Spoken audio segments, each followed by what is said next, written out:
नमस्कार मंडळी, पुन्हा एकदा स्वागत आहे माझ्या ब्लॉगिंगवर. आता आपण आहोत दांडी बीचवर आणि हा व्लॉग करण्याचं कारण माझं आहे की मालवणची रापण किंवा ऑक्शन म्हणतो ज्याला आपण, रापण काढली जाते. नंतर ऑक्शन पण असते इथे, लिलाव असतो माशांचा. तर त्याच्यासाठी आपण शूट करायला इथे आलेलो आहोत. वेगवेगळ्या प्रकारच्या मासे असतात. हॉटेल इंडस्ट्रियलिस्ट वगैरे सगळे खूप जण इथे येतात त्या खरेदीसाठी. आणि इकडे खूप जण ओळखीचे आहेत माझ्या, त्यामुळे डिस्ट्रॅक्शनचे चान्सेस आहेत. तर आपण जाऊया आता. मालवणचं ऑक्शन ही पण एक मालवणचं अट्रॅक्शन आहे. आणि माझा काका खास US मधून आल्यानंतर त्याला हे ऑक्शन बघायचं होतं. इनफॅक्ट त्याला रापण बघायची होती, पण रापणाचे काही ठराविक टायमिंग्स असतात की त्या टायमिंगमध्येच रापण ही ओढली जाते आणि त्यानंतर ऑक्शनला फ्रेश फिश, अक्षरशः खूप ताजा मासा हा प्रेझेंट केला जातो. आणि त्याचे रेट्स पण कमी असतात आणि अक्षरशः खरोखर जे ऑक्शन होतं, आपण बघतो की एखादं बेडिंग होतं, त्या प्रकारे ऑक्शन केलं जातं. एक ऑक्शनर असतो तिथे, तो प्राईज आपली प्रेझेंट करतो, त्यावर मग बिडिंग केलं जातं आणि ही अशी प्रोसेस होते.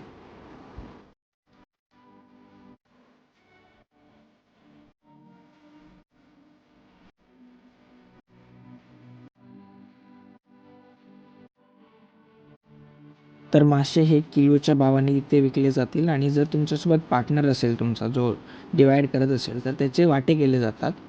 फॉर एक्झाम्पल, एक मोठा फिश असेल 2 kgच्या आसपास, तर त्याचे 10 पीसेस करून 5-5 असं डिवाईड केलं जातं.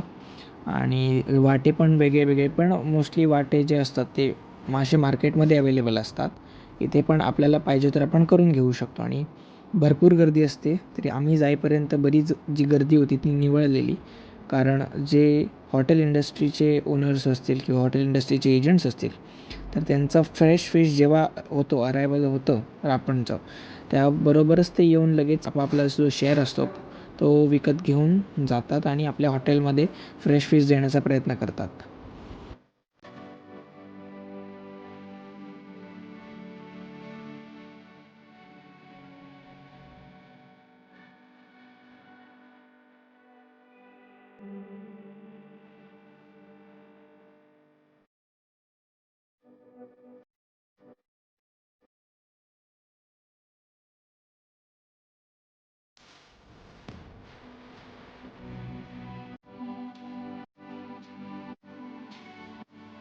तर अशा प्रकारे फिशचे वाटे करून ते क्लीन करून लोक घेऊन जातात.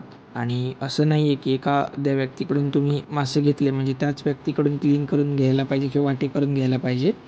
मोस्टली जे क्रेट्स किंवा हे घेऊन बसतात ऑक्शनर्स, ते जनरली कधी वाटे करून देतात किंवा नाही देत, पण वेगवेगळ्या फिश ऑफ वुमन्स जे असतात त्या त्याचे वाटे करून आपल्याला देतात.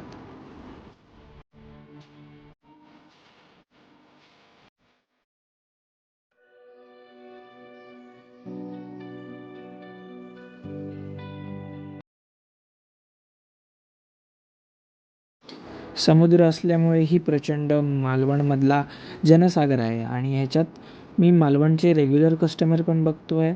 मी मालवणमध्ये येणारे टुरिस्ट पण आपण बघू शकता की नॉट जस्ट किंवा मालवणचाच क्राऊड येतो आहे, तर टुरिस्ट खास कोल्हापूर किंवा पुणा या साईडचा जो टुरिस्ट आहे तो ऑक्शन टाईमला थांबतो किंवा आम्हाला फ्रेश फिशेस अवेलेबल होतील त्या टायमिंगला. मग ते घेऊन काही काही जण तर हॉटेल्समध्ये घेऊन जाऊन स्वतः तयार करतात, कॅम्प्स वगैरे लावून. सो त्याची पण तयारी असते. सो नॉट जस्ट की मालवणची लोकं जातात किंवा हॉटेल इंडस्ट्रियलिस्ट ते जातात, पण टुरिस्ट जे असतात ते पण त्याच आतुरतेने ते येऊन त्याच इंटरेस्टने येऊन खरेदी केली जाते त्यांच्याकडून. आणि नॉट जस्ट खरेदी, का थोडंफार बार्गेनिंग केलं जातं. आणि दॅट इज खूप एक चांगली गोष्ट आहे की टुरिझमच्या दृष्टीने. आणि एक समजून येतं की त्यांना फिशमधली एक आवड आहे किंवा जाण आहे. किंवा काही काही लोकांना जे बाहेरून फर्स्ट टाईम पण येतात, पण त्यांना फिशची व्हेरायटी, टाईप्स आणि एवढं आता गुगल आणि यूट्यूबमुळे सगळं पॉसिबल झालेलं आहे की लोकांना समजतं की हा कोणता फिश आहे, हा कोणता टाईप आहे, किंवा मालवणमध्ये स्पेसिफिकली कोणते मासे मिळतात. हे खास ते मासे शोधत इथपर्यंत येतात. मग तो सुरमई असू देत, पापलेट असू देत, कुठे रापण लागते, किती वाजता लागते, ह्याचा पण आजकाल नोट ठेवला जातो त्यांच्याकडून. तर हे एका मोठ्या माशाचं कटिंग चाललेलं आहे इथे. आणि एक तो खरोखर खूप मोठा मासा होता. अराउंड 1.5 kgच्या आसपासपर्यंत तो बसत होता. आणि त्यानंतर असं वेगवेगळ्या प्रकारचे त्या दिवशी पॉम्फ्रेट्स जे म्हणतात ते पॉम्फ्रेट्स जास्ती होते अवेलेबल. सुरमई आम्ही ट्राय करत होतो बघायला, पण सुरमई कालच्या दिवसात खूप कमी सापडलेली. पण प्रॉन्स, स्क्विड्स आणि पॉम्फ्रेट हे भारी प्रमाणावर, जास्ती प्रमाणावर अवेलेबल होतं.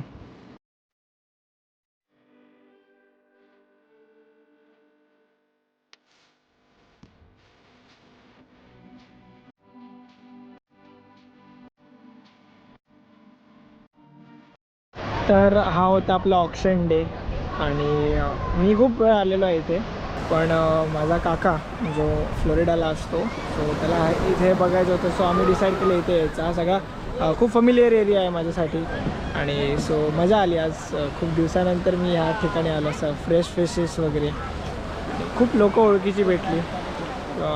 माझे क्लासमेट्स पण भेटले जे माझ्याबरोबर होते आणि लाईक फिश इंडस्ट्री वगैरे ह्याच्यात हे त्यांनी आपलं प्रायमरी ऑक्युपेशन म्हणून चूज केलं आहे आणि खूप चांगलं काम करता येते इथे. सो अशा प्रकारे हा आपला ऑक्शनचा व्हिडिओ आज इथेच संपतो आहे. सो पुन्हा एकदा भेटू अशाच एका नवीन ब्लॉगमध्ये, ज्याच्यात तुम्ही पण एन्जॉय कराल आणि मी पण काहीतरी इन्फॉर्मेटिव्ह देण्याचा प्रयत्न करीन. सो तोपर्यंत सगळ्यांनी काळजी घ्या. Signing off. Take care. Bye.